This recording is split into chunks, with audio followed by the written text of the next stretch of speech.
শিক্ষক নাকি আমলারা শ্রেষ্ঠ তা নিয়ে বিতর্কে যাবে না সরকার, বলেছেন আওয়ামী লীগের সাধারণ সম্পাদক ওবায়দুল কাদের। পেনশন ব্যবস্থা নিয়ে আন্দোলন ইস্যুতে সমাধানের ইঙ্গিত দিয়েছেন তিনি। এদিকে বিশ্ববিদ্যালয়ে শিক্ষকদের কর্মবিরতি গড়িয়েছে ৮ম দিনে। বিস্তারিত জয়ন্ত কর্মকারের রিপোর্টে।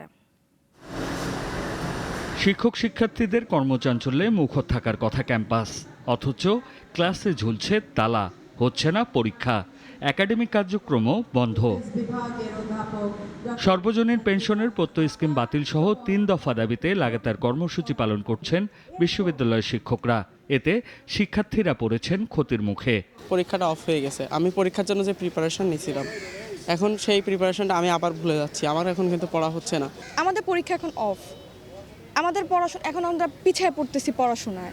শিক্ষার্থীরা ক্ষতিগ্রস্ত হচ্ছেন, এটা স্বীকার করছেন শিক্ষকরাও। তবে নিজেদের আন্দোলনকে তারা দেখছেন মর্যাদা রক্ষার লড়াই হিসেবে। শিক্ষার্থীদের যে ক্ষতি হচ্ছে এইটা নিয়ে আমরাও কিন্তু চিন্তিত, বেদনাহত। কারণ আপনারা জানেন যে আমরা সবসময় শিক্ষকরা যেটা করি যে শিক্ষার্থীদের মঙ্গলের জন্যই তো আমরা কাজ করি। তাদের প্রতি রেসপন্সিবিলিটি আমাদের আছে। যখন আমাদের আন্দোলন থেকে আমাদের দাবি মেনে নেওয়া হবে, আমাদের কর্মসূচি আমরা প্রত্যাহার করব, আমরা স্পেশাল ক্লাস নিয়ে তাদের ক্ষতিটা আমরা পুষিয়ে দিতে পারব।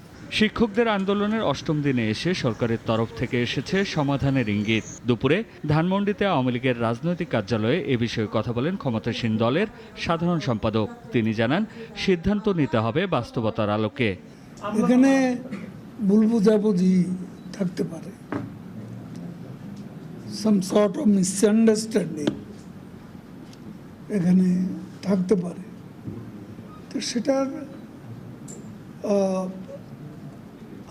তাদের সাথে আমাদের যোগাযোগ আছে।